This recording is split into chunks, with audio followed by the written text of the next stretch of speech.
Is the cycle of creation, sustenance, and destruction the ultimate truth? Or is there a reality beyond this cycle? Let's try to understand this with a thought experiment. Imagine you're a child playing with clay. You mold and shape it into a horse, play with the horse for some time, and when you get bored, you destroy it.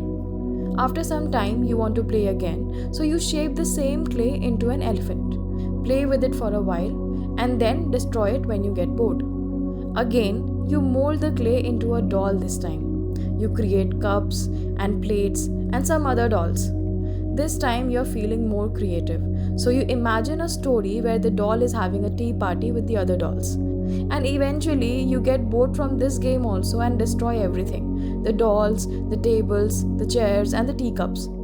So, throughout all these activities, in this time that you spent creating first the horse, then the elephant, and finally the more complex game of dolls having a tea party, what is that one thing that remained constant? Was it the horse, the elephant, the dolls, the tables, or the teacups, or the story you formed to play with the dolls?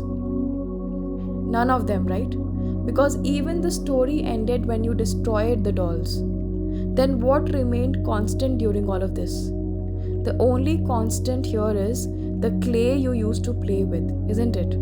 This is the non-dualistic or Advait approach to view the nature of our existence. Advait philosophy proves that the material world is transient, that it undergoes cycles of creation, sustenance, and destruction, while the underlying reality, the clay in this analogy, remains unchanged. Similarly, when we talk about the different states of the mind, there are essentially three states. The first one is being awake. You are awake, you go about your day doing stuff, and you are aware that you are awake. Then there is the state when you are sleeping. During this state, you identify yourself as the characters of the dream. You don't see yourself as the dreamer when you are dreaming. You are unconscious of your body, but your mind is active when you are dreaming. But the moment you wake up, there is an overlap that happens, and you recall that you were dreaming just a moment ago. Then there is another state, which is deep sleep. When you are in this state, you are unconscious of your body and your mind. It's just a pure conscious state with no mind and no body. But the moment you wake up, you recall that you had a deep, dreamless sleep.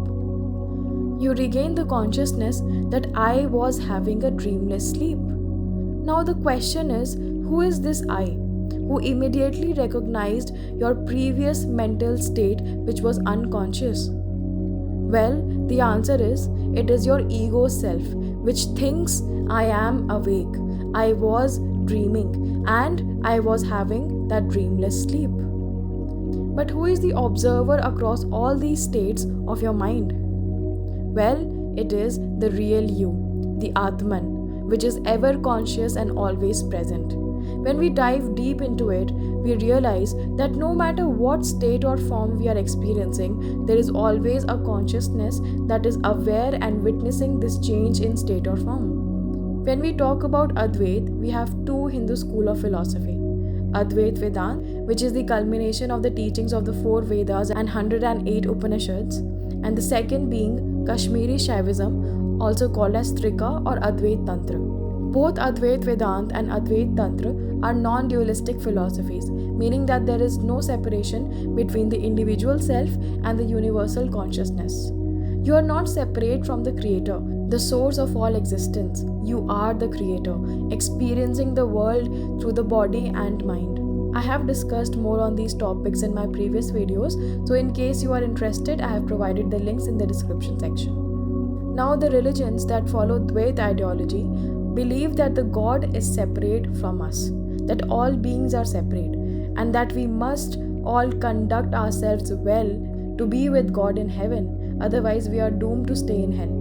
But Advait says that heaven and hell are not different physical planes, but are actually experiences created in your mind. So the belief that God is separate from you is actually an illusion.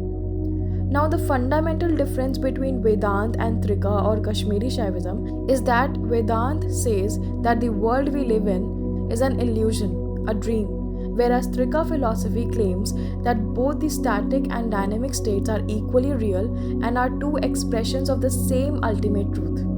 But in this video, we are focusing on the Vedantic view. Advait Vedanta is primarily based on this statement: anything that is bound to the cycle of creation, sustainability, and destruction is ultimately not true, because anything that can be experienced is not true, and anything which can undergo change is not true. Now, let's try to understand this with an example. When you look at your body, the body is experiencing change. Whatever you experience through your body is also undergoing change, whether it is something you see, touch, smell, or taste. Everything that this body perceives is changing. Now let's talk about your mind. Does your understanding of things change with time? Does your memory change with time? Does your identity change with time as you gain new experiences and become a different person? So, of course, your body is changing based on the environment it interacts with, because the environment itself is changing. And we can easily observe that our thoughts are also created, sustained, and eventually fade away. When we talk about our belief systems, they also follow the same cycle. Anything in this universe, as perceived by the Jiva mind, was once created, sustained, and will eventually be destroyed. This means that anything bound by time or space is subject to the cycle of change, correct?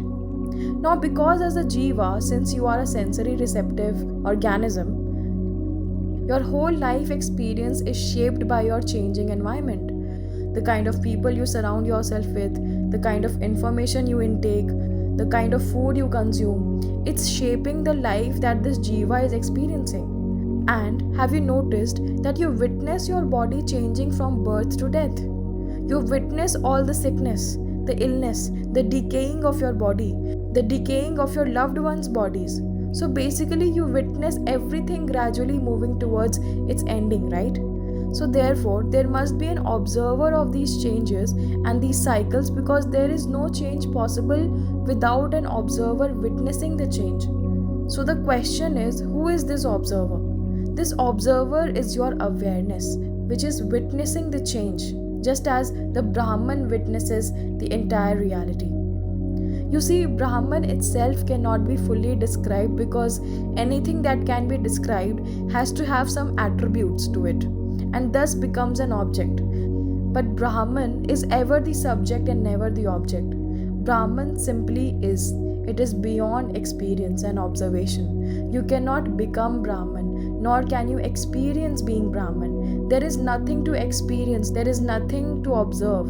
You are that Brahman. Brahman is pure awareness, witnessing the ego, the mind, the intellect, the body, the world, and the Jiva's understanding of the world.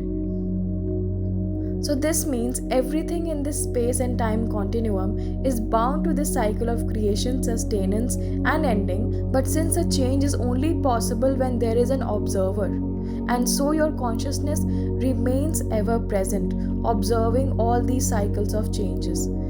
And since everything experienced in cycles is ultimately not real in its true essence, you are that ever-present consciousness.